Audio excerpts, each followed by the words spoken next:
After successfully conquering the gloomy, brooding male lead, I chose to immediately leave the world, even when he begged me pathetically to stay. I didn't pause for a single second. Later in the real world, my life turned out pretty terrible. Then the system found me and offered a deal, $5 million in exchange for returning to the book and conquering him once more. I was just about to agree when suddenly a stream of bullet comments flashed before my eyes. Damn, the ex-wife who dumped the male lead is back. LOL. Does she really think he still loves her? The second conqueror not only reduced his darkening level to -100, she even chose to stay and gave him a complete family. The lovebirds are about to get married. Can the ex-wife have a shred of dignity and stop disturbing them? Chapter 1. It took me a while to realize. The ex-wife they were talking about was me. In my ear, the system was still rambling on, trying to pitch the deal. All you have to do is make Leonardo fall in love with you again, and you'll get $5 million. Even if you fail, you'll still receive $50,000 as a hardship fee. What do you say? Pretty sweet deal, right?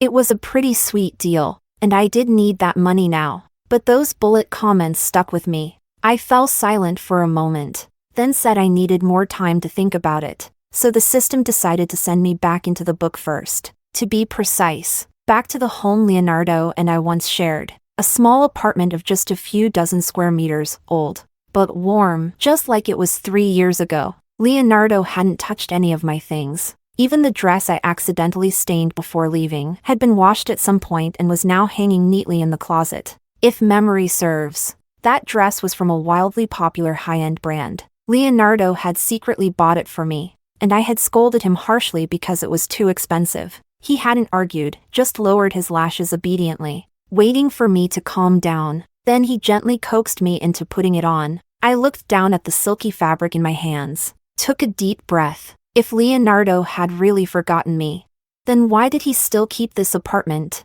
I looked up again and glanced around the small room. My eyes were suddenly drawn to the piece of white paper stuck to the window. The thin sheet let the light through, and on its surface were a few scribbled characters. House for sale, price negotiable, urgent. The handwriting was sharp and forceful, Leonardo's. Chapter 2. Lines of tiny text appeared before my eyes again. Ha ha ha. The ex-wife must be dumbfounded. The male lead didn't keep the house for sentimental reasons, he just hadn't gotten around to selling it yet. She really thought he still loved her like before? Joke's on her. Ever since the new female lead came along, he wouldn't even spare her a glance. The system only asked her to conquer the male lead again to stir up drama between him and the new girl. The ex-wife's just setting herself up for humiliation. I pressed my lips together. So that's how it is. The system dared to offer $5 million because it was sure I would fail. Its real purpose was to make me the toxic ex who sabotages the male and female lead's relationship.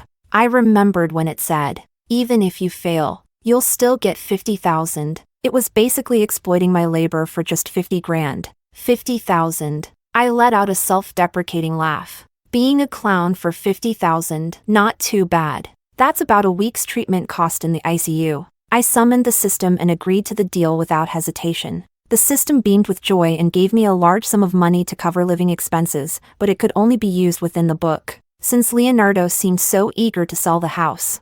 I might as well buy it myself. Clutching my phone, I dialed the number I still remembered. It rang for about half a minute before someone picked up. A bright, crisp female voice came through the speaker. You are. I lowered my eyes to check. Yes. It was definitely Leonardo's number. I passed by and saw the for sale sign on the window. You're interested in buying? The person on the other end sounded delighted. That's great! Someone finally wants the place. I asked cautiously. Are you the owner? I'm the owner's girlfriend. Just call me Rowena. So she was the second conqueror. While I was still stunned, there was a brief burst of noise on the other end, like two people whispering to each other. It felt like ages passed. Then someone picked up the phone again. Leonardo's cold voice came through clearly. Hello, would it be convenient for us to meet and talk? Chapter 3. I sat restlessly in the cafe, waiting for what felt like forever. Finally, a low-key luxury car stopped outside. The door opened, and a perfect couple stepped out. After 3 years, Leonardo's face was still striking. The youthful softness in his features had faded, replaced by the calm confidence that comes with power and wealth. He leaned lazily against the car door. I don't know what Rowena said, but he laughed and rubbed her hair affectionately. From a distance, his eyes flicked in my direction, calm and indifferent. They stayed for only a second, then drifted away like still water. When Rowena sat down across from me, I was still in a daze. She gave me an apologetic smile. My boyfriend had something to do, so he could only drop me off. I'm here to handle things on his behalf. I nodded sincerely. I can tell. You two seem really close. Rowena smiled even more brightly. My boyfriend runs a tech company. His annual net profit is in the hundreds of millions. We're not selling the house for the money, we just don't want to keep it anymore. There was a subtle air of superiority in her tone. I nodded and formally requested to view the house. Rowena paused awkwardly. I don't have the key. If you want to see the place, my boyfriend will have to take you himself. I was momentarily stunned. He didn't give you the key before you came? Normally, a house viewing is a standard part of the selling process. Leonardo couldn't possibly not know that. Rowena gave a bitter smile and sighed. I asked for the key, but he wouldn't give it to me. He's never taken me there either. She lowered her voice. To be honest, this was the place he lived in with his ex-wife when he started from nothing. It always rubbed me the wrong way, so I wanted it sold as soon as possible. I let out a soft "oh." If that's the case, I won't bother viewing it. Let's go straight to the contract. Rowena lit up with joy. Afraid I'd change my mind, she immediately pulled out the sale agreement. But she didn't have the property certificate, so the transfer couldn't be completed yet. We still had to wait for Leonardo. Bored while we waited, I glanced at this fellow conqueror across from me. I asked curiously, how did you two get together? What I really wanted to know was, how did she manage to conquer Leonardo? The system had told me that after I left the world, Leonardo had a brief second descent into darkness. He slit his wrists, attempted suicide. His darkening level got so high it threatened the stability of the entire world. That was when Rowena entered his life. Not only did she reduce his darkening value, she completely replaced me in his heart. Leonardo was never an easy target to conquer. She must have gone through a lot. But Rowena just smiled sweetly. Back then, he had just been abandoned by his ex-wife and was in despair. I kept comforting him, and before long, we were officially together. That easy? I couldn't believe it. Once again, a wave of bullet comments filled my vision. Ha ha ha. The ex-wife's breaking down. The male lead is totally defenseless around our new girl. Let's not forget, it took the ex-wife a full 10 years to conquer the male lead. She groveled countless times before he reluctantly got with her. But the new girl just said a few kind words, and the ex-wife's years of effort went up in smoke. That's the power of true love. I quietly stared at those mocking words. They weren't wrong. Conquering Leonardo had been extremely difficult. So difficult that I never wanted to go through it again. Chapter 4. Leonardo's parents didn't love him. At a young age, they abandoned him in a psychiatric hospital, where the staff abused and bullied him. The patients there were all mentally unstable and violent. The entire place was like a prison with strict surveillance. So even with the system's help, when I rescued him from that institution, I nearly lost my life. I brought Leonardo to a city he had never been to, got him enrolled in school, helped him return to a normal path. I even arranged expensive psychological counseling for him every week. I did all this in hopes that he would completely trust me. But Leonardo was just too smart. He easily saw through the truth of this world, including who I really was, and why I was here. After the college entrance exam, Leonardo became the top scorer in the province. I was overjoyed and celebrated with him, but he quietly pulled me by the arm, his expression cold, with a trace of self-mockery in his eyes. You did all this for me because you wanted to conquer me, right? I was stunned. Then I sighed and choked out. I like you, that's my reason. Leonardo let out a low snort, clearly. He didn't believe me. Nervous, I pressed my head against his chest and mumbled softly. Leonardo, stop overthinking everything. These years have been really hard on me. You better start treating me well soon. I really like you. Please stop questioning me like this. It really hurts. Chapter 5. After graduating from university, Leonardo started his own business. We moved into that tiny, worn-down apartment of just a few dozen square meters. There was no heating in winter. I had poor circulation, my feet were always freezing and in pain. Every night, Leonardo would silently massage my feet, eyes red with heartache. By that time, we were already married. His life goal had shifted from building a tech empire to destroy the world, to something as mundane as making money to buy a house for his wife. We hustled by day, and at night we curled up together on that small bed. Once, when I tried to secure an investment, the investor's CEO made things difficult for me. I didn't dare tell Leonardo, I just wandered the streets alone, crying. Another time, when a rival company targeted him with a vicious attack, I stood in front of him without hesitation to shield him, and ended up in the operating room myself. I don't even know how many things like that I went through, just to make Leonardo slowly fall in love with me. But compared to the 10 long years I spent conquering him, Rowena only took 3 short weeks to reduce his darkening level to -100 and raise his affection level to a perfect 100%. Chapter 6. Rowena was still going on about the sweet little things between her and Leonardo. She said it was love at first sight for him. I pushed down the faint bitterness in my chest and took a sip of my milkshake. Has he ever mentioned his ex-wife to you? Rowena thought for a moment, then smiled smugly. Never. He must have already moved on from her. I nodded. That would be best. I didn't actually want to ruin their relationship. When Leonardo showed up, I'd just act regretful and cling to him like I couldn't let go. Knowing his personality, he'd probably be so disgusted he'd avoid me like the plague. After he rejects me, I'll take my 50,000 and gracefully exit this world. As I was planning all this out, Rowena suddenly answered a call, then turned to me with excitement. My boyfriend just finished his meeting. He's coming to pick me up now. We're going on a date, so we'll talk about the house tomorrow, okay? I froze for a second, then forced a smile. Then I'll get going first. Rowena affectionately grabbed my arm. Where do you live? I'll have my boyfriend drop you off. My smile froze in place. Rowena was just too enthusiastic. By the time I realized what was happening, the car door had already closed behind me. The faint, cool scent of pine lingered in the air. Rowena's playful voice filled the car as she showed Leonardo her freshly done nails. Giggling, Leonardo was sitting right in front of me. From where I sat, I could see his long, defined fingers on the steering wheel. He kept his eyes on the road, but still responded to every word she said, staring at the refined features in the rearview mirror. I felt a strange sense of disorientation. Leonardo had never been this patient with me. When we were together, he was constantly on edge. He knew about my mission and lived in fear that I would leave at any moment. Every night, he would jolt awake, panicked, reaching for the spot beside him, and every time, I'd have to soothe him, exhausted.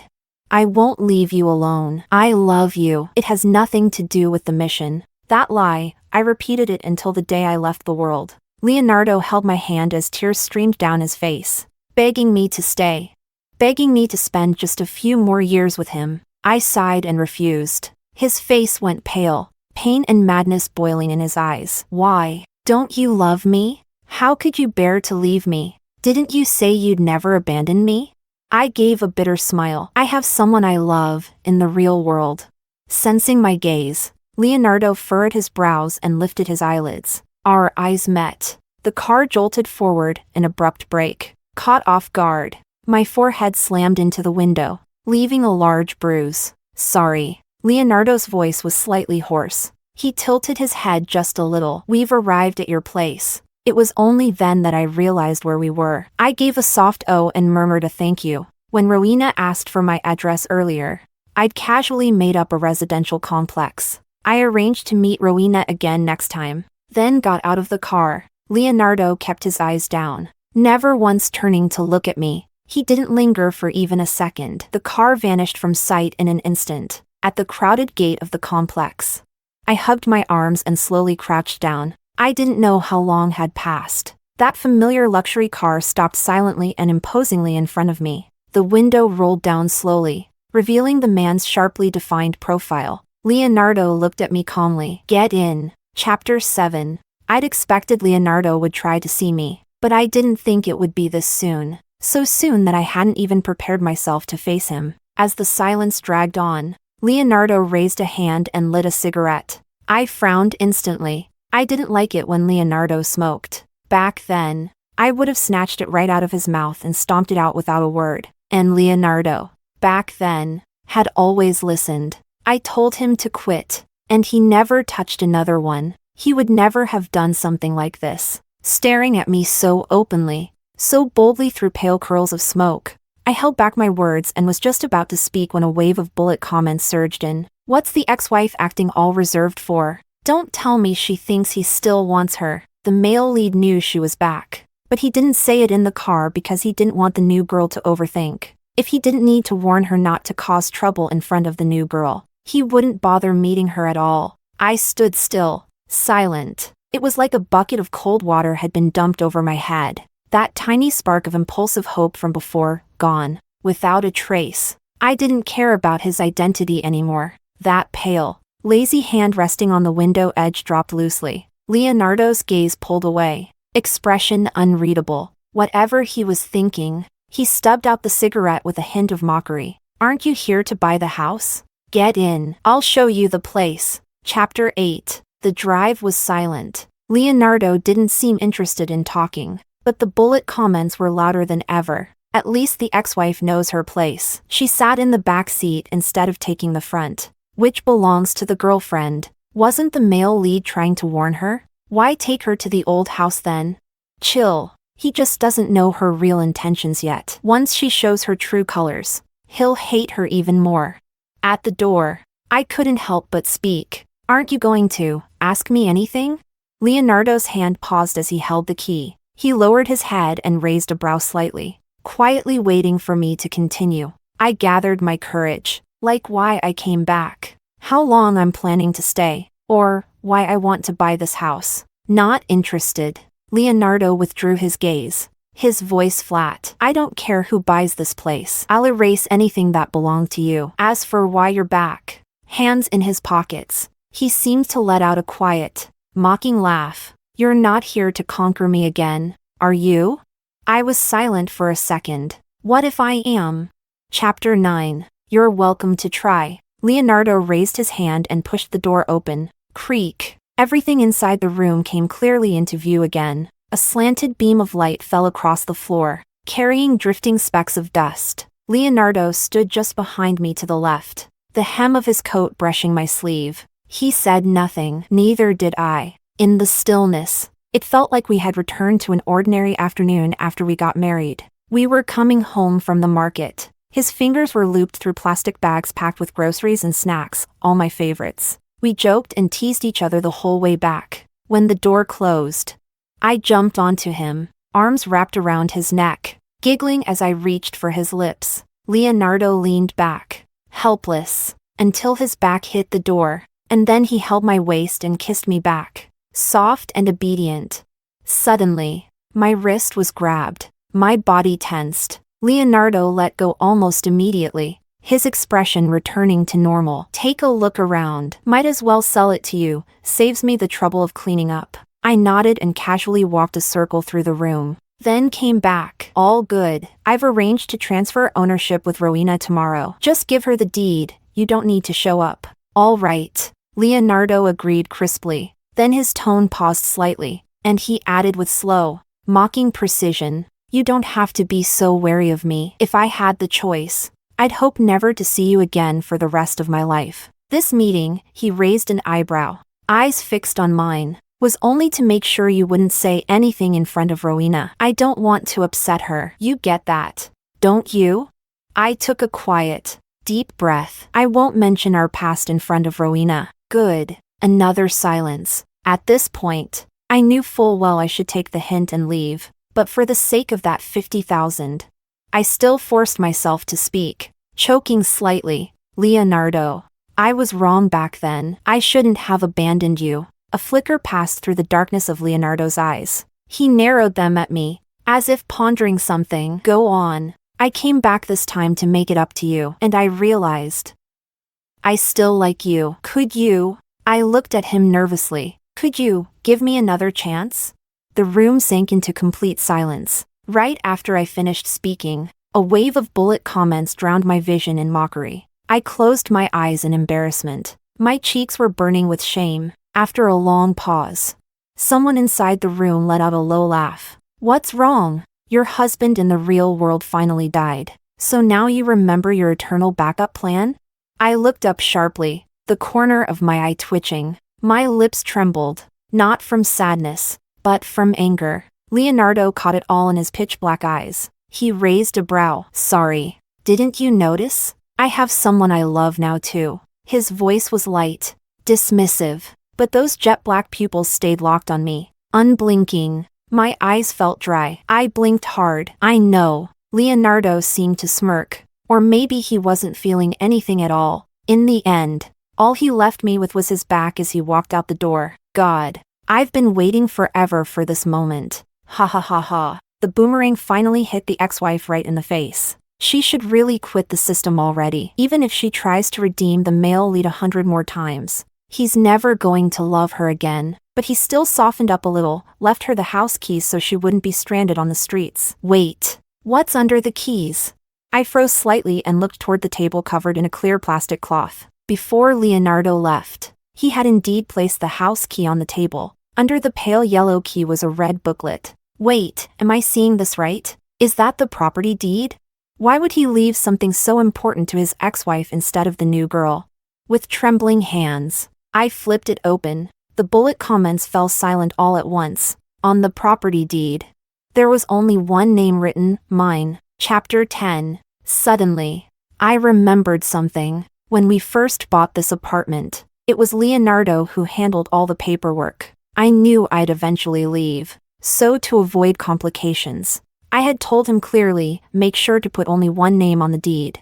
I didn't expect he'd only follow half the instruction. He did put down a single name, but that name was mine. So this apartment was mine from the start. There was never any need to buy it again. The bullet comments exploded once more. I get it now. He just didn't want the ex-wife and the new girl to meet. That's why he played this little trick. Makes sense. The male lead is worth billions now. What's a cheap little apartment to him? It's not even worth one of the new girl's jewelry sets. Ugh. I'm dying from the sweetness. He's so devoted to the new girl, over a year together, and he still hasn't even touched her hand. I let out a bitter, self-mocking laugh. So that's what this was. I summoned the system. I failed to conquer him. Can I go back to the real world now? The system slowly responded with a single question mark. Aren't you being a bit half-hearted? You think just confessing once is enough to make him fall for you again? Where's that relentless spirit you used to have when you were trying to win him over? I sighed. I really did my best. Then tell me, what would not be half-hearted? The system went quiet for a moment. You kiss him. What? I was stunned. If he pushes you away, we'll count that as a failed conquest. You can leave this world and get your 50,000. If he doesn't, the system paused. Then you'll have to stay in this world and finish conquering him. Chapter 11. This stupid-ass system has lost its mind. The ex-wife actually agreed? What a pathetic B***TCH. Ugh, knew I don't want drama between the male lead and the new girl. I stared at the bullet comments in silence. In a story like this, someone always has to play the fool. If it weren't me, it'd just be someone else. I bargained with the system. Since you're setting conditions, I want more. 100,000, not a cent less. To the system, that amount was nothing. It agreed, but asked with a bit of confusion. Are you really that desperate for money?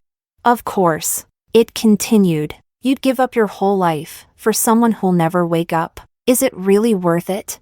A pale face flashed suddenly through my mind. I said, you wouldn't understand. The next day, Rowena invited me to lunch to thank me for resolving what had been weighing on her heart. I think he never said it, but deep down, he still misses her. Rowena whispered. A lot of people have asked about that apartment over the years, but he didn't want to sell. He kept stalling. I blinked, then shook my head. You're overthinking. If he really didn't want to sell it, why would he put up a for sale sign?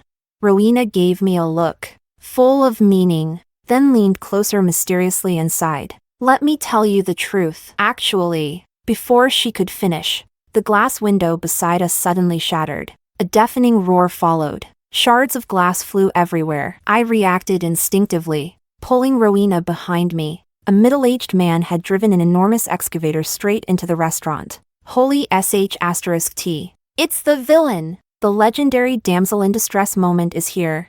Who's the male lead gonna save first? This is impossible to predict. Can the villain just smash the ex-wife already? She's so damn fake. It's unbearable. Inside the shaking, rattling trunk, Rowena was both terrified and in shock, her red eyes wide like a helpless little rabbit. When she met Leonardo a year ago, he had already built a massive business empire. On the surface, he was just another tech tycoon, but in this lawless fantasy world, he practically ruled everything. Under his protection, Rowena had never really experienced chaos. But me, I was different. When I was conquering Leonardo, he hadn't yet become so powerful. He couldn't protect me all the time. In the business world, ambushes came both in the open and in the shadows. Getting kidnapped? I was used to it. I struggled to turn and gently touched Rowena's forehead, signaling her to stay calm. Meanwhile, the villain had parked the machine on an empty field. He stepped out, grabbed an iron rod from the passenger seat, and began walking toward us coldly. Holy crap! He's going to hit someone with that thing? That rod is huge. That's gonna hurt. Please don't torture our new girl. It can't be a bad ending, right? If the new girl dies, the male lead's gonna lose it again. Exactly. When the ex-wife left, he nearly self-destructed. If something happens to the new girl too, watching Rowena curl up in fear. I closed my eyes for a second. She was the one who redeemed Leonardo. She saved him, gave him the motivation to live a good life. If she died now, as the rod came swinging toward her, I moved in front of her. Chapter 12. A shrill siren tore through the whistling wind. The iron rod halted midair in panic, just a paper's width away from my face. Amid the wave of bullet comments full of question marks, I remained frozen in place, still in the posture of someone about to be struck dead, and looked ahead with difficulty. Several police cars surrounded the barren field. The doors flung open, Leonardo practically leapt out. The very first thing he did was look straight at me. In the corner of my eye, I saw a flash of something in his expression. His lashes trembled, his face still unreadable, but his eyes, in that instant, turned red. The villain quickly made a decision between me and Rowena. He grabbed her, pressing a sharp box cutter right to the artery in her neck. Amid her terrified scream, he dragged her backward, pulling her farther and farther away from me, even farther than he was from the police. The officers closed in swiftly, forming a tight standoff with the man. I seemed to be safe. Still shaken, I tried to stand. The next second, someone rushed over and wrapped me in a tight embrace. Chapter 13. Leonardo was trembling. He held me tightly in his arms, so tightly I could barely breathe. The side of my neck gradually turned damp. I wanted to laugh, but I couldn't. All I could do was what I had done so many times before. Gently pat his back, one stroke at a time. It's okay, see? I'm fine. I told you I'd be okay. Why don't you ever believe me? The person holding me said nothing, but that wildly racing heart finally began to calm. The bullet comments started to panic. Didn't the male lead hate the ex-wife? Why did he hug her first? Hate my ass. Instinct doesn't lie. That man is so in love with her. Then what about our new girl? She's still in the villain's hands. My heart sank. I pulled away. Let go. Everyone's watching. Rowena's still in danger. We need to save her first. You're still thinking about someone else at a time like this?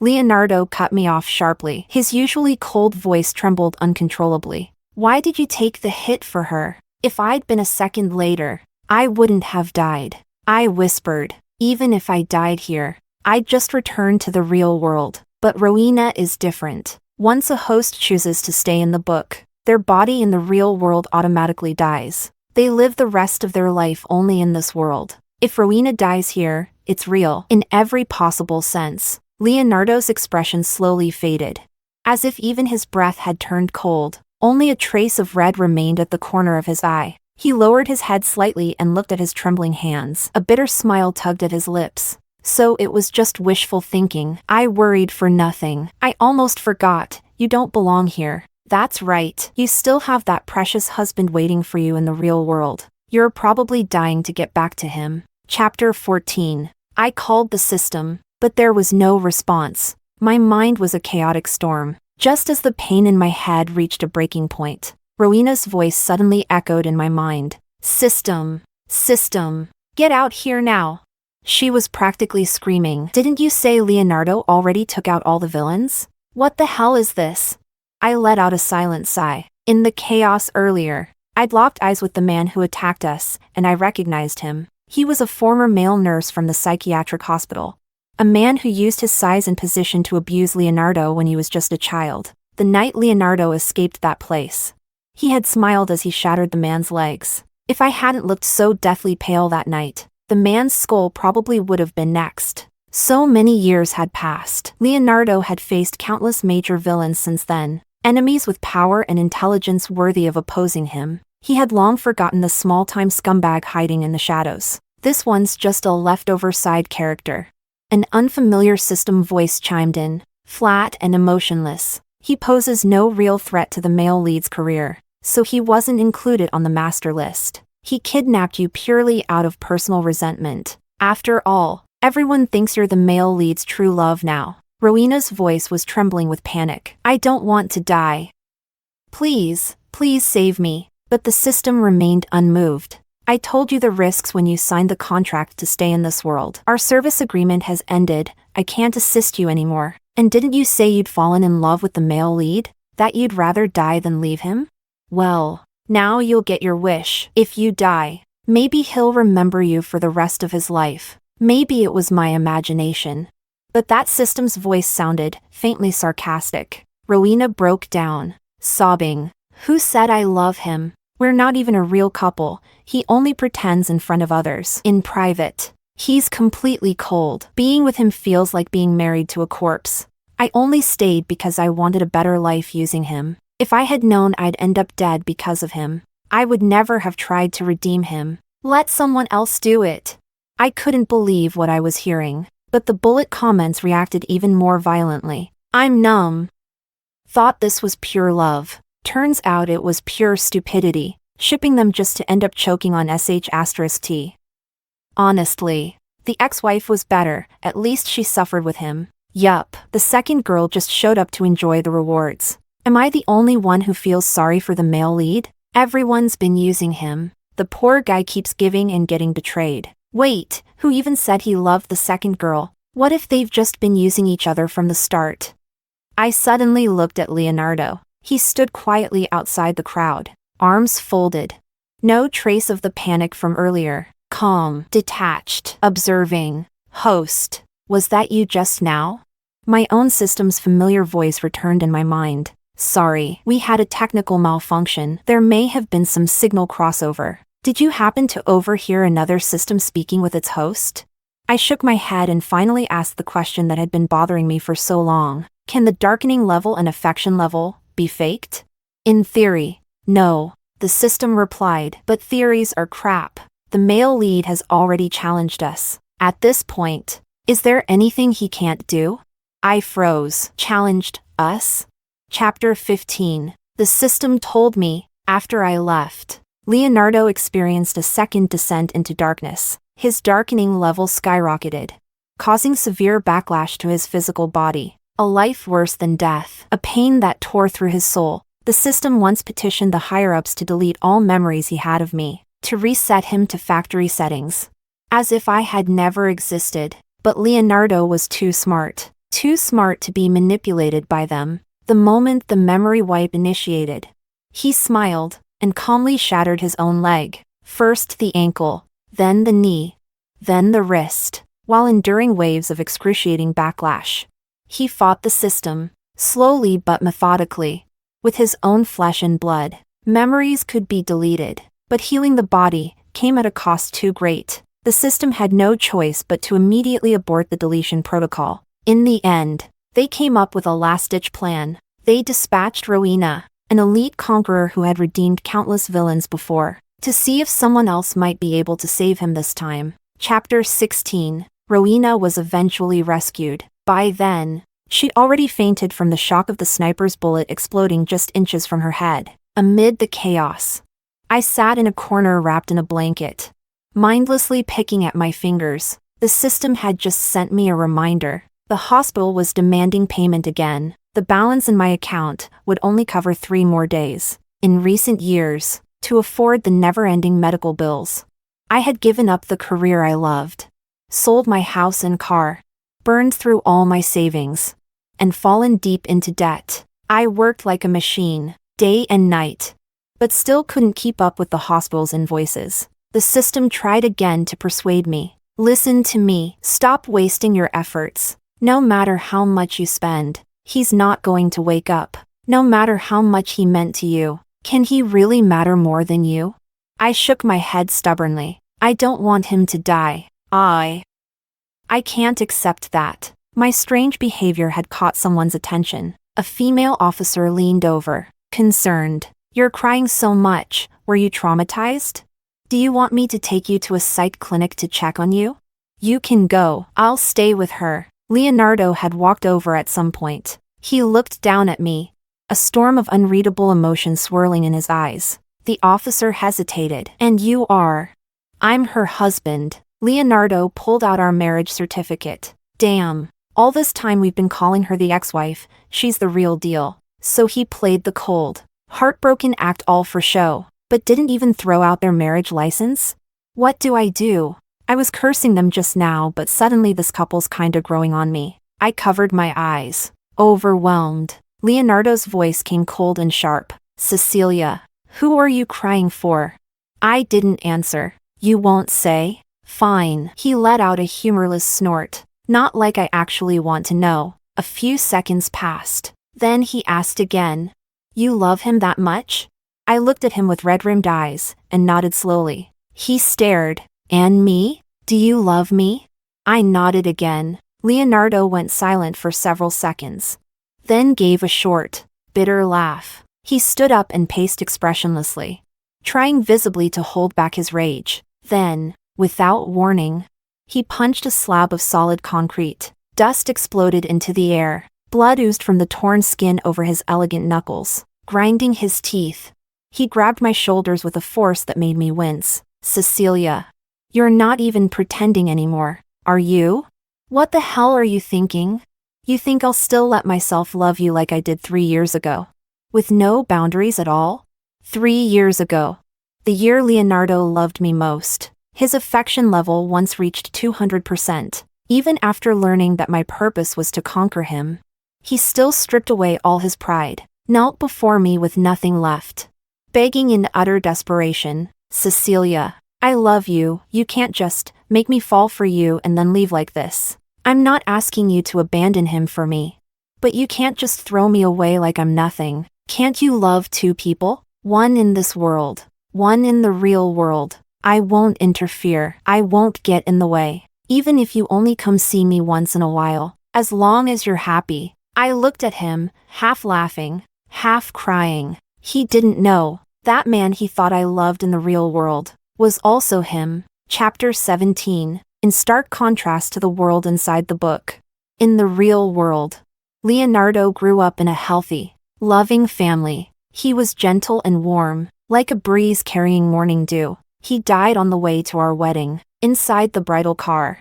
I stared blankly through the window decorated with a giant red double happiness character, and watched the fuel tanker crash into us. The next second, Leonardo's face appeared in my vision. He shielded me with his body, his long lashes brushing past as he gently covered my eyes. Just sleep a bit, you'll be fine. Amid the roaring flames, he winced in pain, yet calmly patted my back. His voice was steady and clear, just like 10 years ago, when he crouched in front of me at the orphanage gate, smiling with squinting eyes. You're so cute. What's your name?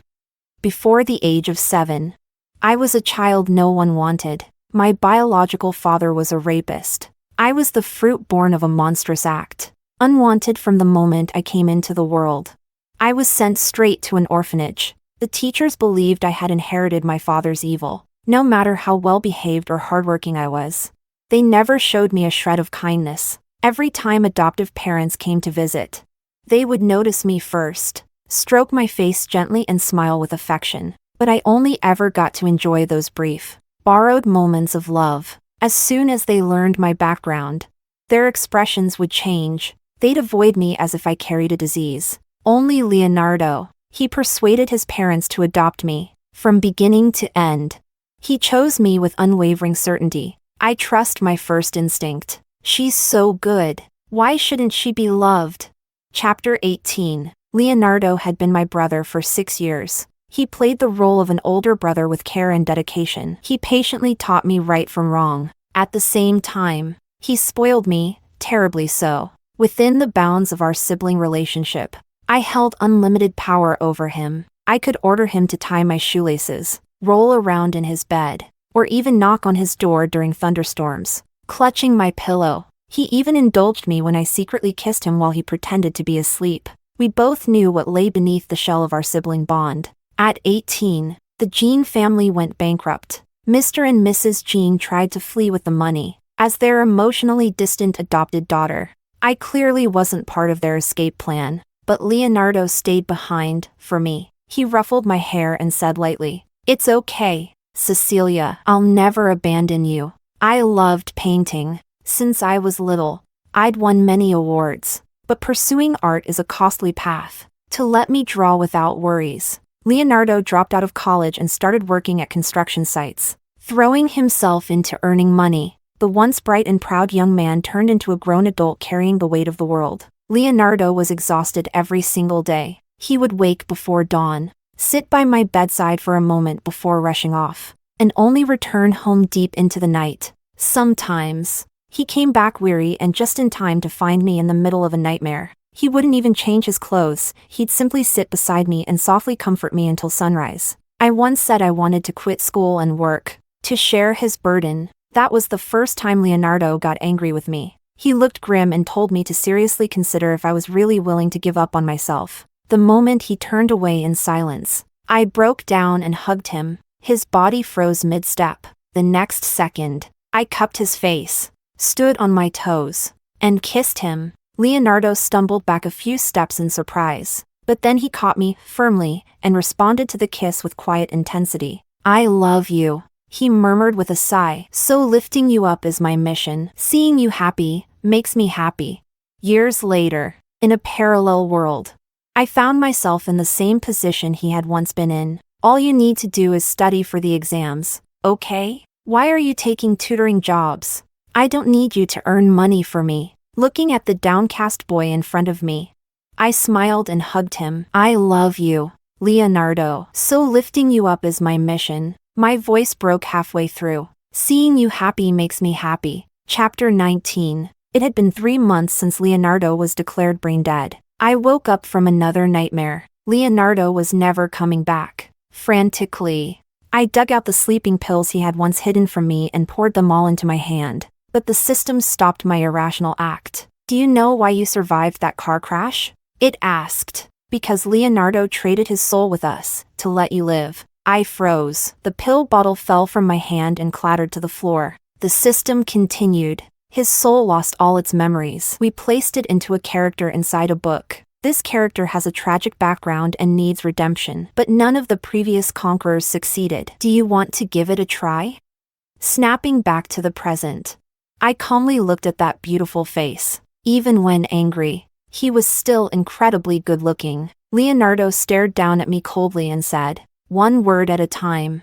I'm not the same person I was 3 years ago. I won't let you manipulate me again. I don't want you at all." Before he could finish, I suddenly pulled him down by the neck and kissed him. Our lips touched for only a moment, and I was slammed hard against the wall. Leonardo gripped my shoulders tightly. His eyes flushed red with humiliation. He was speechless. He looked like he wanted to hit me, or maybe kill me. I pursed my lips, just about to speak, but in the next second, his tall figure suddenly dropped to his knees in front of me. He closed his eyes, tilted his head back, and slowly leaned toward my lips. It was a posture of someone craving affection. My heart trembled. A flurry of bullet comments appeared before my eyes. "Bro, we know you're just being stubborn, but could you not have held out a few seconds longer? Damn, you've been acting cool for so long, must be exhausting. Did you imagine this moment the second you saw her again?" Classic fake cold male lead. Pretended to be a couple with that second love interest. Now playing indifferent in front of the real one. One kiss and it's all over. No joke. I haven't seen a kiss scene since the first heroine left. I'm hyped. My mind went blank. Even breathing felt like something he was carefully taking from me. The system was screaming in my ear. Host. What did you do? The male lead's heartbeat just spiked to 999. Our lips tangled. I stared at Leonardo, dazed. After a long moment, he finally pulled back ever so slightly, panting heavily against my face. Let's go home. Chapter 20. Leonardo gave me a black card. I toyed with it for a moment, sighed, and set it aside, but he pressed his lips together and shoved it back into my hand. I know you don't care about the money in this book, he said with a bitter smile. But things still cost money here, at least with me. Could you treat yourself a little better? I nodded silently. Leonardo was right. I had never treated myself well before returning to this world inside the book. I hadn't had a full night's sleep in a long time. To make money, I gave up painting. I worked 3 jobs a day, from 5 in the morning until past midnight, lived in a 5-square-meter rental without a private bathroom. I was beyond exhausted, so when Leonardo laid me down in bed, I fell asleep instantly. It was the sweetest sleep I'd had in ages. I felt nothing, not even dreams. I slept for a whole day and night. When I woke up, I was curled up in Leonardo's arms. He was gently patting my back. Eyes half lowered. On that sharply defined profile was a rare piece. Chapter 21. I rubbed my eyes and shifted positions to hug him more tightly. How's Rowena doing? I asked. Leonardo replied flatly. She asked me for some money and took off to travel the world. The system had just informed me, while I was asleep. Rowena insisted on seeing Leonardo. She couldn't leave the system anymore. And in this world, he was her last hope. I nodded and smiled teasingly. Mr. Jean, you sure are generous with your breakup compensation. It's not breakup compensation. Leonardo Jean looked at me seriously. There was never anything real between us. From beginning to end, it was just mutual use, a business arrangement. Business? I raised an eyebrow. She came into this world for the same reason you did, to redeem me. I adjusted my corruption level to let her finish her mission. She stayed to act the part alongside me. I paused for a moment. Leonardo. He turned slightly and looked at me, his gaze gentle. Yeah. Was it you who brought me back into the book? It was me. He didn't hide it. The system wants drama and plot twists. It can't allow my life to be peaceful and happy. If things get too quiet, it'll stir up trouble. I frowned. Then how did you know the system would send me? Maybe they'd pick someone more skilled than Rowena. It didn't have to be me. Leonardo gave a slow, soft smile. Because both the system and I know. Only you can shake my emotions. Chapter 22. I lay on Leonardo's shoulder, talking about the past. So many stories. So many memories.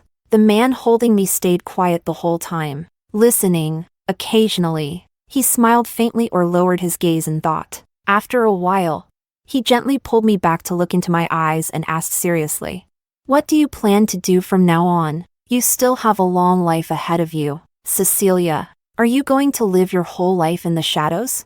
His tone was soft, even tinged with sorrow. It didn't sound like something the Leonardo from the book would say. I gave him a puzzled look, and then, after a moment's thought, I whispered, "I owe him too much." Leonardo's fingers stilled. He frowned. Why would you say that? Looking into those familiar eyes, mine suddenly burned with tears. I had hurt Leonardo. My feelings for him were never as pure as the love he gave me. From the first time we met in the orphanage, I tried so hard to get his attention. When he bent down to touch my hair, I had leaned in eagerly, eyes bright. I remembered him joking with someone else. "Mom, look how fated we are." Fate? There was no such thing. He was just my ladder out of misery. I didn't believe I could be loved. I didn't believe he could unconditionally love a sister who shared no blood with him. So I approached him on purpose. I was the one who silently seduced him. The one who crossed the line between brother and sister. In the Jean household, I used him to gain a foothold. When Mr. and Mrs. Jean left, I played the vulnerable one so he would willingly support me. Even the time I offered to quit school and work, that was just strategy. A calculated retreat to win his heart. By this point in my confession, I was sobbing. Leonardo gently pressed my head into the crook of his neck, comforting me. It's okay. It's okay. What else? And that kiss. That impulsive kiss wasn't some emotional breakthrough. It was just me being greedy. I wanted to embed myself deeper into his life. Leonardo had intended to wait until I was older and then marry me, but I couldn't bear the insecurity. Even a second of not having him tightly bound to me felt unbearable, so I used every trick I had to force him into marrying me right away. If Leonardo ever knew how much I had manipulated him, would he regret dying for me? He wouldn't. The calm voice pulled me out of my spiral. Leonardo tightened his embrace and repeated softly, "Even if he knew, he wouldn't blame you." Chapter 23. The mission was a success. The system transferred 5 million into my account. Host. It coaxed. "You still have the choice to stay this time. If you stay, we can sign the contract right now. Didn't you always want to be by his side forever? This is your chance." The same choice as 3 years ago. I hesitated, torn. Then, after a long silence, the bullet comments burst into view again. "Don't accept it. If you stay, you'll die, and that 5 million will end up back in the system's hands. The male lead is no longer under system control. They've already sent people to eliminate him. If you stay, you'll go down with him." Ugh. If only we could take down the shadowy interest groups behind the system. It's all those capitalist bastards pulling the strings. Exactly. They used his business acumen and scientific mind to boost GDP, hid in the book world to enjoy the benefits. And now they want him dead. The system's pure evil. New FL. Please just leave, take the 5 million and live your life. I stared blankly at the comments. My mind went numb. If the Leonardo in this book dies, then his soul will vanish completely. The real Leonardo, lying in the ICU, would be no different from a corpse. Panic gripped me. I jumped out of bed and searched the room frantically. But there was no sign of Leonardo. Then a deafening explosion shook the city center. A towering skyscraper had caught fire, burning like a red-hot iron rod. Oh no. The male lead still inside. Didn't expect the system to act so fast. Did they seriously use a bomb? That's one hell of a way to kill him. New FL. You're supposed to exit the world. Wait. Where are you going? Why are you running outside? Chapter 24. Barefoot. I dashed into the street. The fire was spreading fast. The wind roared in my ears. Hot and wild. Just like back then, before the fuel truck exploded. A wall of flames. A sea of fire. I stared blankly up at the burning skyscraper. The man I love was inside. Tears sprang to my eyes, only to be instantly steamed away by the heat. In the glowing blaze, I thought I saw Leonardo's figure, swaying, but the fire distorted everything. His silhouette flickered, nearly vanishing in the waves of heat. The main entrances collapsed. We're too late. He could have escaped, but he went back to save a kid, and now he's trapped. He's on the first floor. If only he knew there's a back exit. Sigh. The back exit. I pushed through the crowd and ran into the building. Found the rear door and dashed around like a headless chicken in the smoke and flames. The bullet comments lit up with directions. Yes, yes, turn left. The fire's weaker there. He's at the end of the hallway. Around the corner. Yes, my ship is finally sailing. Just as the back door began to collapse, I grabbed hold of Leonardo's sleeve. His eyes darkened when he saw me, a trace of anger flickering in them. His fist clenched at his side, then slowly relaxed. I threw myself into his arms. He caught me and stood still, arms around me. His voice icy. "And here I was always praising you for being obedient. You're really not obedient at all." Chapter 25. Obedient. My mind went completely blank. I held his waist tightly, suddenly looking up at him. Even my arms were trembling. He knew? When did he find out? Then a scene flashed in my mind. That day when I woke up and found Leonardo staring at me. It was Rowena. She told him. So, he had remembered everything, even back then. Chapter 26. Cecilia. Haven't I taught you never to put yourself in danger? Leonardo scolded me, his face stern. I've been dead for years, and you're still this foolish? Do you even know how painful it is to burn to death? Flames surged from the far end of the corridor. He frowned. shielding me as we ducked into a room. He shut the door tight. Finally, there was a bit of air to breathe, but I still buried my head deep into his chest. Leonardo expressionlessly pulled me away. Let's talk. Why did you come in here? He looked down. To save me? Or to die with me?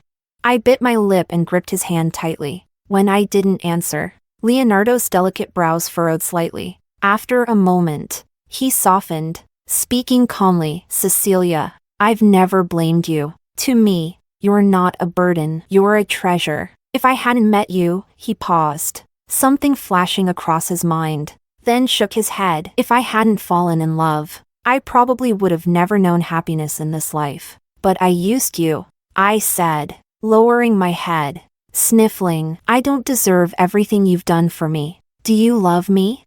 What? Leonardo repeated. All these years, did you love me? It was a question he already knew the answer to. I said quietly, I love you. But, no buts, that's enough. He said, 7 parts real, 3 parts selfish. You grew up lacking love. To love this much already takes strength. You don't owe me, and I don't owe you. You don't need to carry guilt or pain for my death. Just go live your life. Tears broke loose all at once. I was devastated and furious. I couldn't help but jump up and hit him. How can you say something so heartless? He was asking me to let go of him? How could he be so cruel? Leonardo laughed. His clear face looked impossibly vivid in the firelight. He wrapped me into his arms, gently patting my back. You're 26. You have money, a degree from a top university, and you're beautiful. I raised you so well. Can't you grant me just this one wish? He let out a soft sigh. I know you don't want to leave me, but even if I die, accidents and tomorrows, no one knows which comes first. Cecilia, who doesn't have a few temporary passengers in their life? Finally, he caressed my face. Let me rest in peace. When you go back, bury me somewhere I can still see you. Chapter 27. I jolted awake. My whole body was drenched in cold sweat. It was the first night I'd been able to sleep since returning to the real world. My phone buzzed. It was a bank deposit notification. I blinked in surprise. 70 million. The system's voice came through, weak and dispirited. Host. This is the male lead's inheritance. He had 700 billion in the book, but only this portion could be transferred out. Holding my phone. Something didn't feel right. Even 70 million shouldn't have ended up in my hands. The system went on, listless. Well, I'm about to lose my job anyway. Might as well tell you a bit more. The male lead's original plan was for you to stay in the book, to keep you both free from interference. He spent the past few years expanding his business empire on the surface. But in secret, he was investigating the system. He even located my base of operations. He had already planted explosives. Once the timer went off, he would have been free for good. But unfortunately, our side's bomb was just a little faster. He really did try hard to survive with you. It was just a little too late. I sat silently in the sunlight. Just a little too late. Leonardo's self-mocking gaze flashed through my mind. He once said, Cecilia, accidents and tomorrows, you never know which one comes first. I was the one who pulled Leonardo's plug. I buried him right in front of our house. Every time I left home, I would bow seriously to that small mound of dirt. When I returned, I'd squat down and chatter about everything that happened that day. Later, I thought the bare mound looked too empty, too bleak. Leonardo wouldn't have liked it, so I planted a loquat tree over him.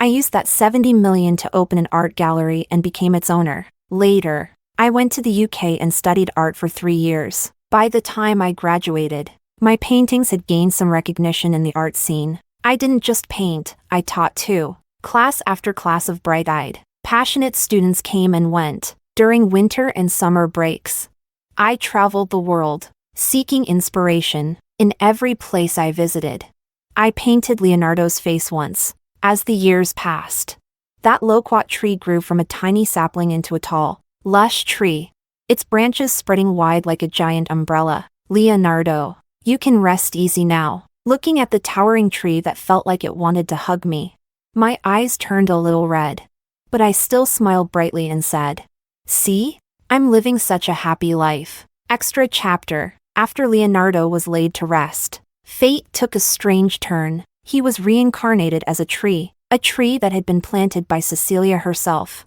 That's how wondrous fate can be. Once, he had chosen to take on her destiny, and years later, she, spoonful by spoonful, held his destiny tenderly in the palm of her hand. The bond between two people exists in the space between longing and memory. Cecilia turned out to be even stronger than Leonardo had imagined. She poured herself wholeheartedly into what she loved, fulfilling the value of her life. Her artwork became renowned worldwide. One class after another of talented, kind students passed through her hands, until the day she grew old and silver-haired. Step by step, she had walked all the way from that tiny orphanage to where she was now. How much hardship had she endured along the way?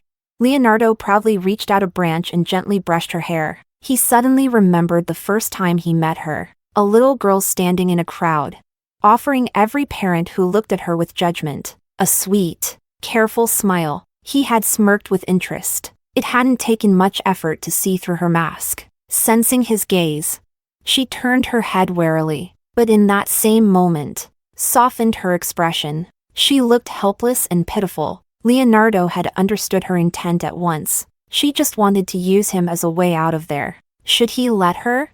He thought about it casually. Thought for a long time. Then shook his head. Forget it. Why be so serious? After all, she was just a little girl longing to be loved. Leonardo considered himself lucky. When Cecilia needed him most, he had appeared in front of her. At first, he saw her as a part of himself. He wanted to raise her well, like carefully nurturing a delicate flower. But over time, he realized she wasn't a fragile flower needing protection. She was a vine, capable of seizing every opportunity to climb upward. She wasn't a piece of his life. On the contrary, he had slowly become a part of hers. The roles of giver and receiver had quietly reversed. He nourished her, and was nourished in return. The independent Leonardo, it seemed, had died long ago, and he was happy to live on, rooted in her flesh and soul, because otherwise, why would he feel fulfilled when she did? Why would her success bring him more joy than his own? Why would he shed tears before she even cried? He had first taught her how to be loved. Then, he had taught her how to love. If the corrupted Leonardo in the parallel world was a test, then she had answered it perfectly. The moment Leonardo regained his memories, looking at Cecilia again, he felt a sudden urge to cry. He clenched his fists, but his palms were empty. He placed a hand over his chest. His heart felt so full. It was on the verge of overflowing. After everything, after all the twists and turns, this love had found its way back to him. How lucky, so lucky. It almost scared him. When people are too happy, they start to fear. Fortune and misfortune are intertwined. Which would come first, a beautiful tomorrow, or a sudden accident? Leonardo had been given an answer to that question once, when he sat in the wedding car, and again, in the burning fire. Heaven hesitated, then raised its hand and gave him a second answer. Thankfully, things don't happen in threes. Leonardo had planted the explosives in advance. When he died in the blast, the system was destroyed with him. The parallel world broke free from the capitalists' control, and began running freely. At full speed, he left behind countless scientific achievements in that world. He trained a generation of brilliant minds. They inherited his work and continued their research with unwavering focus. Years later, they finally broke the barrier between the parallel world and the real one. They brought back science centuries ahead of its time. For example, proof of an antimatter universe, the ability to reverse time. Though currently, it only works for souls. One must abandon their physical body to go back. That terrifying cost kept many from trying. The renowned artist, Ms. Cecilia, became the first person in the nation to undergo the experiment. At the time, she was already walking with a cane, afraid that the loquat tree she had planted years ago would be lonely after her departure. She dug it up, cradled it in her arms, and stepped into the time capsule without hesitation. This year marked the 7th year since Cecilia returned to the past. She was starting to consider throwing away this overly clingy husband. After all, he wouldn't stop grinning and bragging at her exhibitions. See that insanely good painting? My wife made it. What? Who am I? I'm the husband of the genius painter Cecilia. You saw me on the Forbes billionaires list? That doesn't matter. What matters is, my wife is. Cecilia's brows arched high. She grabbed the young tech tycoon, who seemed to have forgotten he had a name, and kissed him on tiptoe with practiced ease. Finally, the world went quiet. Leonardo wrapped his arms around his wife's waist and sighed with mock seriousness. My wife loves me too much. It's such a problem. Story 2. On my 72nd birthday, which also happened to be the 50th anniversary of my golden wedding with Marco, I accidentally dropped our wedding photo frame while wiping it. The photo inside fell out, revealing not only our wedding picture but also a woman's ID photo. I silently picked up the photo and placed it into the drawer. I had long known that the person my husband truly loved was not me, but I had numbed myself, pretending not to know. But now, the undeniable truth lay bare before me. I glanced at Marco, who was reading the newspaper on the balcony, and calmly said, "Let's get a divorce." Marco looked at me in disbelief, angrily calling me crazy before slamming the door and leaving. Suddenly, I felt a wave of dizziness, as though the world had turned upside down. In the next moment, I found myself back in 1970. Chapter 1. I opened my eyes and froze, startled by the scene before me. The room was unfamiliar yet somehow familiar. I stretched out my hand, rough with calluses but free of wrinkles. Had I returned to my youth?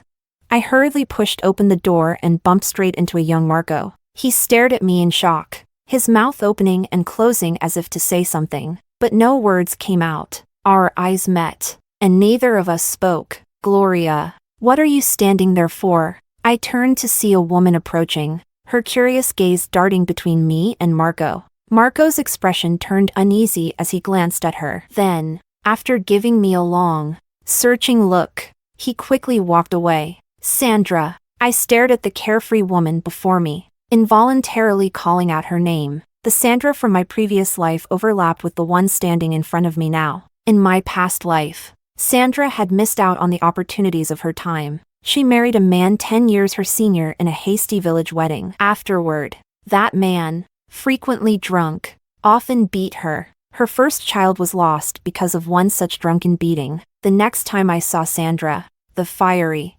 spirited young woman she had been was gone. All that remained was a weathered woman worn down by life. Sandra gave me a puzzled look and said, "Gloria, what's wrong with you?" Her words snapped me out of my daze, but I was caught off guard when she glanced at the direction Marco had gone and added, "How do you know the new city guy? He's quite handsome. All those city men have such fair skin and delicate features." I felt a flicker of panic. Since I had been given a second chance at life, I was determined to avoid any entanglements with Marco. I casually lied. "He just asked me where the restroom is." Sandra burst into laughter, her voice loud and hearty. "No wonder he left in such a hurry. Anyway, I came to find you for something serious. The village committee says they're holding a welcome party tomorrow night for the new city workers, and they want us to prepare a few performances to celebrate." I nodded absent-mindedly, agreeing without much thought. Sandra, seeing my agreement, didn't press further. She quickly explained the time and place for rehearsals before leaving. The entire afternoon, I sat in my room, lost in my chaotic thoughts. Memories of the previous life's welcome party surfaced. Back then, Sandra and I had sung a local folk song together on stage. It was at that party that I first noticed Marco among the crowd, a handsome and scholarly young man. When the city workers struggled with field work, I volunteered to teach them step by step, just so I could spend more time around Marco. Marco, with his slender frame, would have been considered a pretty boy in today's world. But in those days, such a build was unfit for farm labor. I eagerly took over the dirtiest and most tiring tasks for him. I even mended his torn clothes with needle and thread, as if I wanted to give him my whole heart. In the end, all I received in return was decades of indifference. It wasn't until later that I learned his heart had always belonged to someone else, and he had only chosen me out of necessity. As the sky darkened, I realized it was time for rehearsal and headed to the designated location. It was an old, abandoned warehouse, filled with choking dust that made everyone cough. After some discussion, We decided to practice outside in the courtyard instead. A group of girls stood in a line, their crisp voices echoing and drawing the attention of passing villagers. Some of the new city workers walked by in groups, including Marco. Marco's gaze lingered on me, his expression complicated. He seemed to forget to look away until one of his companions nudged him and teased. "Which girl has caught your eye? It's rude to stare." Flustered and angry, Marco shoved his companion hard and retorted, "I already have someone I like. If you're so curious, look for yourself." With that, Marco quickly walked away, leaving the other workers standing there, muttering in confusion. "All right, fine. No need to get so worked up." I observed their small exchange calmly, my expression unchanging. It seemed Marco and I were on the same page, since neither of us held any love for the other. In this lifetime, we could remain strangers. Chapter 2. After an intense day of rehearsals, the evening of the performance finally arrived. The village committee members started the event with some pleasantries, and the city workers, full of enthusiasm, responded with bright smiles. Sandra grabbed my hand and whispered, "Gloria, which of these male city workers do you think is the most handsome?" I lowered my gaze and replied casually, "I don't know." Sandra pouted, finding my response uninteresting, and continued, "I think that pale guy who talked to you last time is pretty good looking, but he's so skinny. If he tried to feed the cows might end up dragging him around instead." Not wanting to discuss Marco, I simply smiled without responding. Soon, our group of girls went up on stage and began singing. My gaze swept over the crowd, naturally landing on Marco. He was turned to the side, speaking gently with one of the female city workers. The woman he was talking to looked exactly like the one in the photo that had fallen out of the picture frame. I recognized her. Her name was Lisa. She was one of the few female city workers in the group and was quite beautiful. Back then, many young men from the village would secretly watch her work in the fields. When our performance ended, we left the stage amidst cheerful chatter from the other girls. I felt inexplicably tired, perhaps because my aged soul wasn't yet accustomed to this young body. Unable to resist, I found a quiet spot to sit and rest. A shadow fell over me, followed by a clear and pleasant voice. "Excuse me, are you Comrade Gloria?" I looked up and saw a delicate, handsome face. I felt a moment of confusion. I knew who this person was. He was a member of the city worker team, but in my previous life, we hadn't had any interactions. "It's like this," he explained. "Tomorrow is our team's first day working in the fields, and we need someone to guide us. The villagers said we should find a woman named Gloria to be our teacher." I paused for a moment, then remembered that in my previous life, before the village assigned someone to guide the city workers, I had volunteered for the role. "You don't need to call me teacher, just call me Gloria," I replied with a smile and a nod. He introduced himself as Eric. We discussed the work planned for the next day and eventually wandered into other topics. Having lived a whole lifetime, my knowledge and perspectives were no less than those of these college students. I answered Eric's questions effortlessly. In the dim light, I caught a fleeting glimmer of something unusual in Eric's eyes, but I dismissed it without a second thought. Our conversation grew so engaging that we lost track of time, talking until the square had emptied. "Eric, what are you talking about with a girl? Everyone else has left." The sudden voice interrupted our conversation. I looked up to see the same city worker who had teased Marco the day before. "Lucas, stop making things up. I was just discussing tomorrow's work with Gloria," Eric said, frowning. Lucas shrugged, clearly unconvinced. But seeing Eric's serious expression, he let it go. Eric furrowed his brow, worried about how such remarks might affect a girl's reputation if they spread. Understanding his concern, I stood up and left without hesitation. My composure seemed to make Lucas lose interest, and he returned to joking around with the other city workers. As I walked away, I saw Marco and Lisa sitting together, deep in conversation. Lisa noticed my gaze and looked back at me. I paused briefly, then smiled at her warmly and walked on without a second thought. Chapter 3. The next day, I led the group of city workers to the fields. They chattered excitedly, their energy palpable. The early spring air carried a slight chill, and the gentle countryside breeze made the workday pleasant. Of all the seasons,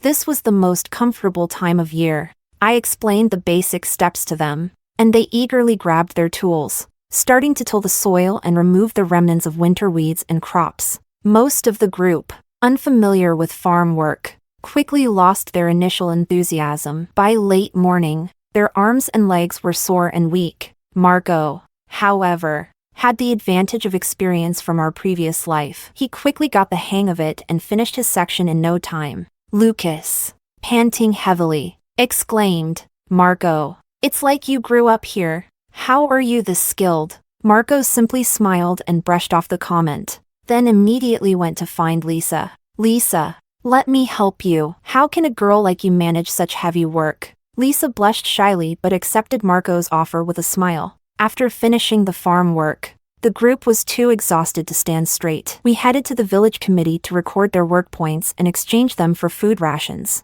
For the next few days, I guided them in the fields until they became more adept at the tasks. Once they were familiar with the work, I returned to handling my own affairs. I kept track of the time. In a few years, the college entrance exams would be reinstated. Marco surely remembered this too. I often saw him reading and studying during his free time. I couldn't participate in the exams, but these years were a prime opportunity for economic growth. I was determined to seize the moment. Since I had been given a second chance, I would not waste my life in a marriage that left me bitter and broken. Over the following days, Eric often came to chat with me. "Gloria, sometimes I feel like you're not from here. You seem to know as much as a college student, if not more," he said. I had lived decades longer than him. Of course I knew more, but this wasn't something I could explain. I simply smiled. "Gloria, what do you want to do in the future?" Eric's voice carried a mix of shyness and caution. The way he addressed me was bold yet hesitant. I turned my head to look at him, pausing for a moment before replying. "Why do you ask?" Afraid I might misunderstand his intentions, Eric quickly explained. "I didn't mean anything bad. I just think you're different from the others. You don't seem like the type to just marry when the time comes. Maybe I'll go to the city. I haven't decided yet," I replied, my eyes glimmering with hope and anticipation. One thing was certain, this time, I wouldn't let marriage trap me or turn me into a resentful woman. After our conversation, I strolled leisurely back home. From a distance, I noticed a group of people hurriedly gathering at the village committee. I didn't think much of it and continued walking. Suddenly, a figure grabbed my hand. Chapter 4. I was startled and turned around to see Marco's anxious face. "Gloria, do you have any fever medicine? Lisa is burning up," he asked, sweat dripping from his forehead. Looking at his panicked expression, I couldn't help but recall my past life. Back then, I had taken on the dirtiest and heaviest tasks just to spare Marco the trouble, only to end up being crushed by a falling beam in the pigsty. Even though I screamed in pain, Marco, worried about others discovering our relationship, just stood there, watching as I lay on the ground. It wasn't until a neighbor heard my cries and called for help that I was taken to the hospital. I spent days in excruciating pain, but Marco only visited me twice, casually tagging along with the other city workers. Though years had passed, that memory still felt like a thorn in my heart. Now, seeing him so desperate, I finally understood it wasn't that he was naturally indifferent. He just didn't care about me. A bitter smile tugged at my lips as I replied, "I don't have any." I turned to leave, but Marco blocked my way. "Gloria, how can you be so petty? Lisa is seriously ill." His words baffled me. I genuinely didn't have any fever medicine. In this era, medicine was a precious commodity, not something every household kept on hand. Marco's frustration turned to anger, and he snapped. "In our last life, when I had a fever, you managed to find medicine." His words stirred a memory. In our previous life, Marco, frail and unaccustomed to farm work, often fell behind the others and caught colds. At the time, I had been just as frantic as he was now, if not more. I knocked on every door in the village to borrow a few fever tablets. I didn't feel the need to explain all this to him. "I truly don't have any," I said coldly. "Instead of wasting time arguing with me, you should try asking other households." I offered my most sincere advice, but Marco refused to let it go. He grabbed my arm and accused me. "Gloria, You're unbelievably selfish. I can't believe I spent decades with someone like you. He scoffed bitterly and added, his tone dripping with sarcasm, I almost forgot, you've got someone new now. No wonder you're suddenly so chatty. We were married for so many years. And you never once stayed up all night talking to me like you do with Eric. That guy is completely smitten with you, constantly praising you in front of the rest of us. I frowned, instinctively defending myself. Our issues have nothing to do with Eric. I had only spoken to Eric a few times. And if he praised me, that was his business. My conscience was clear. Besides, what right did Marco have to criticize me? When we first got together, I used to eagerly share everything with him.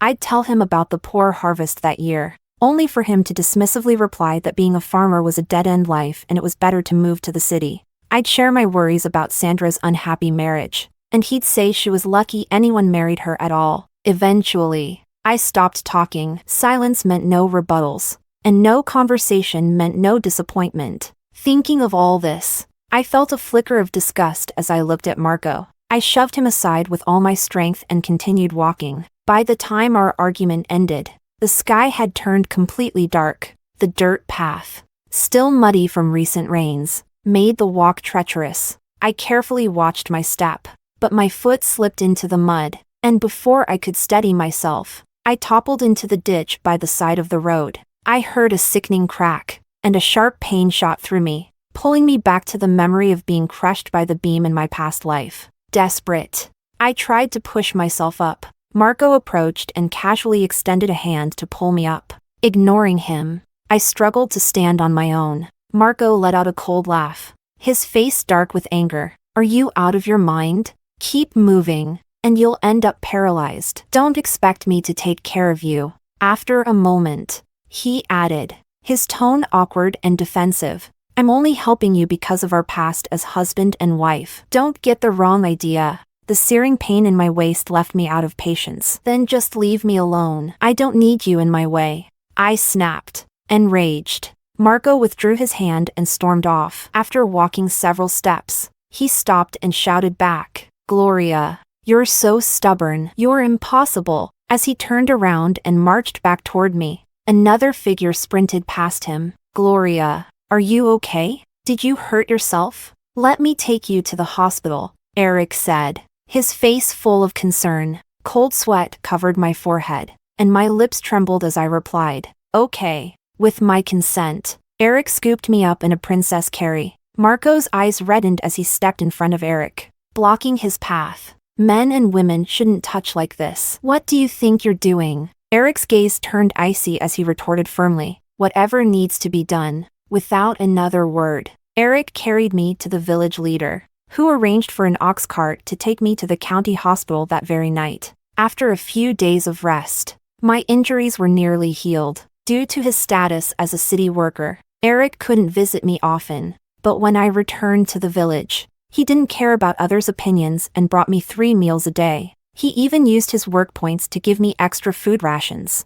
I was deeply grateful to him and made sure to look after him more attentively once I recovered. Chapter 5. In the years that followed, I spent my days working to earn points and my nights burning lamp oil, studying urban knowledge. Although I hadn't figured out my future plans yet, I knew for certain that I needed to head to the city first. After that night, Marco and I lived in the same village but never crossed paths again. Occasionally, Sandra would mention that Marco and Lisa had officially gotten together. The first time I heard it, I froze for a moment, but soon after, I felt no particular emotion. A few years later, I packed my belongings and went to the city to stay with relatives. When I arrived, I felt a bit lost. In my previous life, I had followed Marco to the city, and he had used his connections to get me a job at a factory. This time, I had to find work on my own. I tried applying to several garment factories in the city, but without any formal education and still holding a rural household registration,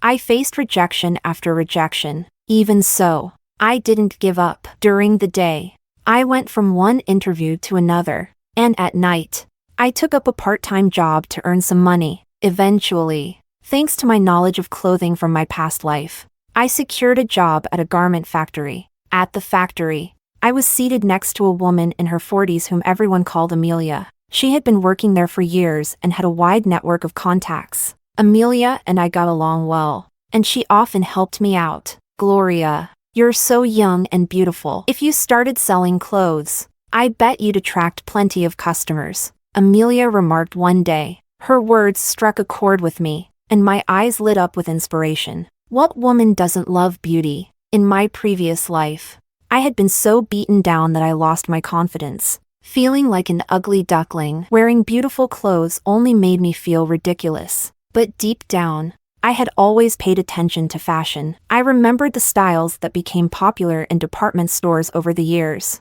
Now I had a goal. I worked even harder, determined to save enough money to start a small business of my own and ride the wave of economic opportunity. Within 2 years, I was promoted and received a raise. The domestic economy was thriving, and many of my friends began venturing into entrepreneurship. By then, I had saved up enough money to take the plunge. I reached out to Amelia and shared my plan with her. She was thrilled and helped me connect with suppliers. To show my gratitude, I promised her a share of the profits. But I couldn't do it alone. I sent a letter to Sandra in the countryside, inviting her to come to the city and sell clothes with me. Sandra was hesitant at first, but she was growing frustrated with the matchmaking arrangements her family had been pushing on her. Taking advantage of a moment when no one was paying attention, she bought a train ticket and arrived in the city overnight. When Sandra saw me, she exclaimed dramatically, "Gloria, you've changed so much." I laughed and exchanged a few pleasantries with her before explaining my plan. Though my ambitions weren't grand, I wanted to change both Sandra's and my own fate through this business. Sandra didn't understand the ins and outs of running a business, but her straightforward personality and loud voice made her great at drawing attention. With limited starting funds, we set up a street stall, displaying our clothes one by one. Sandra, with her healthy wheat-colored skin, tall figure, and bright smile, was the picture of a classic northern girl. She wore the clothes we were selling and energetically called out to passers-by. I wasn't idle either, carefully explaining the fabric, comfort, and quality of each item to interested customers. Most of them didn't fully understand, but they still thought our clothes were of good quality. By the end of the morning, Sandra's charisma had convinced many customers to buy matching outfits. On our first day at the stall, we made impressive earnings. Excited, I took Sandra to the department store, where we splurged on snacks and candies. Fueled by our success, we increased our stock. Over the next few years, as our funds grew, we were able to rent a small shop. Chapter 6. In just 2 short years, Sandra and I had transformed completely. From inexperienced and naive girls, we had grown into confident and capable businesswomen in the marketplace. I gradually shifted to working behind the scenes, managing the store's costs, inventory, and bookkeeping. Sandra, on the other hand, thrived at the front desk. She wasn't great at handling numbers, but she loved sales. Her cheerful, outgoing nature made it impossible for customers to leave without buying at least a few items. One day, while I was reviewing the store's accounts and thinking about last month's profits, I suddenly heard Sandra cry out in surprise. Startled, I quickly got up to check what had happened. Running a business as 2 women wasn't without its challenges. We had already dealt with some envious troublemakers just a few days ago. A group of hooligans had tried to cause a scene in the shop. Fortunately, I had anticipated trouble and called the police before things escalated. When I reached Sandra, I found her tugging on a man's sleeve. Her face lit up with excitement. "Hey, don't you remember me? You worked as a city volunteer in our village. Though, I don't think we talked much," she exclaimed. I froze, recognizing the man's back. The figure seemed familiar, and I was about to turn back when Sandra called out to me, "Gloria, come look! It's someone we know." The man turned around. It was Marco. The moment he saw me, he froze, his entire body stiffening as if he couldn't process the situation. Sandra, oblivious to the tension in the air, quickly turned her attention to the woman standing next to Marco, her belly clearly swollen with pregnancy. "Lisa, your belly is so big. You must be 7 or 8 months along by now. Be careful, okay?" Sandra's loud voice made Lisa smile awkwardly. In that instant, I understood, in this life, Marco had successfully married the woman of his dreams. Sensing the awkward atmosphere, Sandra attempted to change the subject. I remember you two left the village to take the college entrance exams. You must have great jobs by now, she said, trying to lighten the mood. Marco finally recovered and replied, I passed the exams. Lisa didn't. She was pregnant at the time and couldn't focus on studying. Sandra paused, her expression stiffening. The exams had been years ago, and her gaze drifted instinctively to Lisa's belly. The child didn't survive, Lisa murmured, her voice so faint it was barely audible. Sandra, realizing she had said the wrong thing, simply hugged Lisa to comfort her. I quietly observed Lisa. Her current state reminded me of myself in my past life, constantly walking on eggshells, cautious and insecure, trapped in a cycle of self-doubt and belittlement. Marco was like a vampire. Anyone who loved and cared for him would be drained of their worth. His expression grew darker, and he grabbed Lisa by the hand, pulling her out of the store. His retreating figure resembled someone fleeing in haste.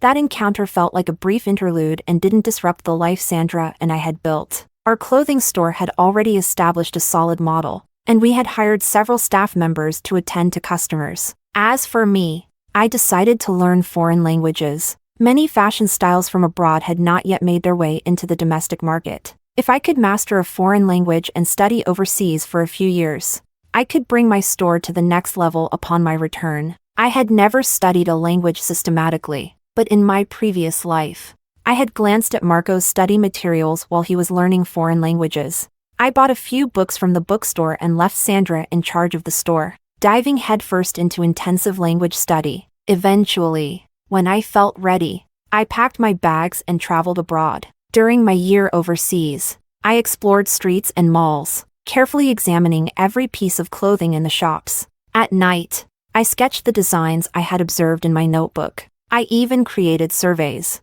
printed them, and handed them out to people on the streets, gathering data on which styles were preferred by different age groups and customer demographics.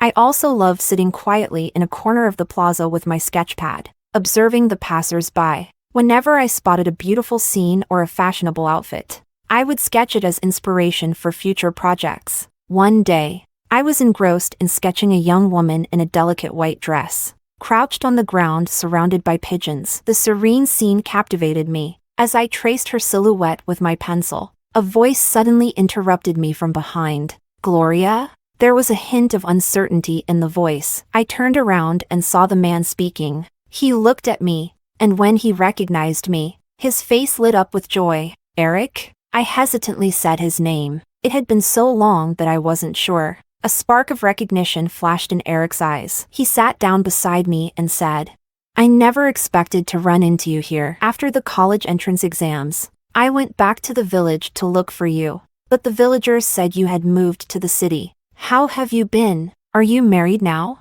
I raised an eyebrow and smiled. Yes, I moved to the city. I opened a clothing store and came here to learn about fashion styles before returning home. Eric nodded eagerly. But when he realized I hadn't answered his last question, a trace of disappointment crossed his face. Noticing his reaction, I added with a sly smile, I've been so busy working that I haven't had time to get married. His face instantly brightened, and his smile widened. He offered to take me out for a meal. At the restaurant, I wrote down the address of my clothing store on a piece of paper and handed it to him. This is the address of my store. If you ever want to visit or buy clothes, I'll make sure to give you a good discount. He took the paper with a smile, folded it neatly, and slipped it into his shirt pocket. We chatted for a while longer, and just before we parted ways, he handed me his lapel pin. Eric seemed like he wanted to say something but hesitated. In the end, he just smiled and said nothing.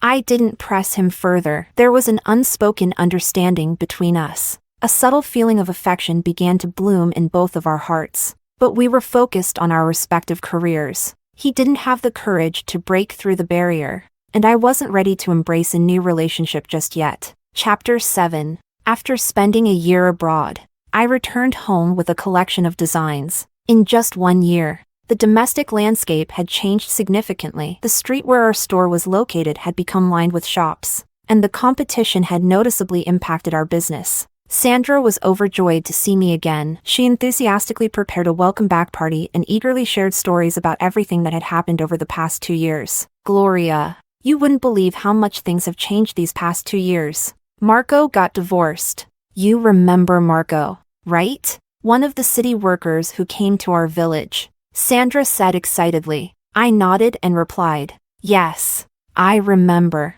Encouraged by my response, Sandra continued. Well, let me tell you, Marco is truly the worst. Back when he was courting Lisa, he treated her like a queen, doing everything he could to win her over. But after they got married, he started complaining about her not passing the college entrance exam, calling her useless, and constantly berating her for being a burden. I froze momentarily but wasn't entirely surprised. Marco's nature hadn't changed, he was the same selfish person as before. Sandra went on. Lisa's life turned into a tragedy. She was heavily pregnant, yet he treated her horribly. She ended up losing the baby, and her mental health deteriorated. She started acting erratically, and eventually, her parents came to take her back home. Lisa's parents are intellectuals in the city. When they found out how Marco had treated their daughter, they couldn't let it slide. They pulled some strings and got him fired from his job. Now Marco is working at a factory. Despite being a college graduate, Sandra said, shaking her head. I sighed softly and said, it's just a pity that Lisa met the wrong person. My tone carried a trace of regret, not just for Lisa in this life but also for the version of myself in my past life. Sandra fell silent for a moment, then suddenly remembered something. By the way, Gloria, are you and Marco close? Ever since he lost his job, he's been stopping by the store asking about you. I frowned, a wave of disgust washing over me. Not close, I replied curtly. Sandra didn't seem to notice anything amiss and nodded, though she appeared slightly puzzled. I didn't waste any energy thinking about Marco. On my second day back, I contacted my suppliers and shared my designs and style preferences with them.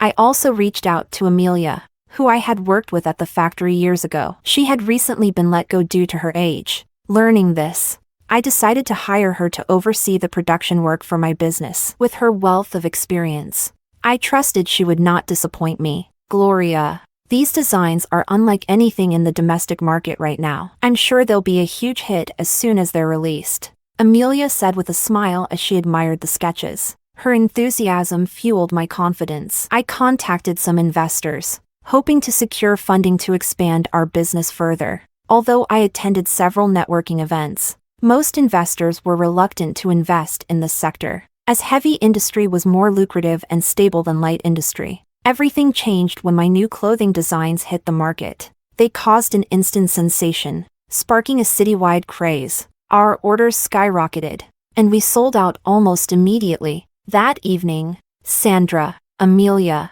and I stayed late at the store, tallying up the day's earnings. Sandra, who struggled with numbers, stared wide-eyed at the figures I recorded. This much? Gloria, we're going to be rich, she exclaimed, her excitement palpable. Amelia, equally thrilled, added with a big smile, now we can finally expand our business. I nodded, unable to hide my joy. Tomorrow, I'll revisit the investors I spoke to before. With these numbers, I'm confident we can secure the funding this time. The next day, as expected, I successfully secured the investment we needed. Chapter 8.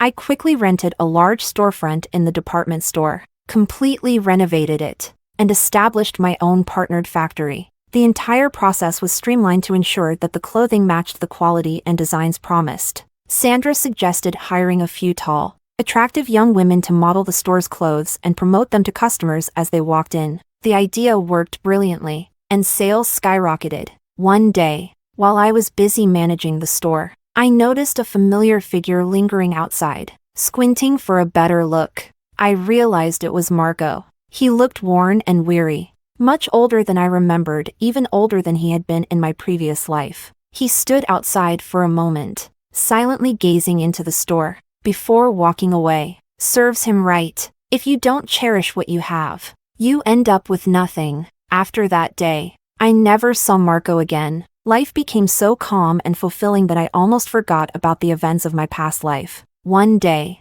The store's bell jingled as a customer entered. Sandra, standing at the front desk, shouted at the top of her lungs.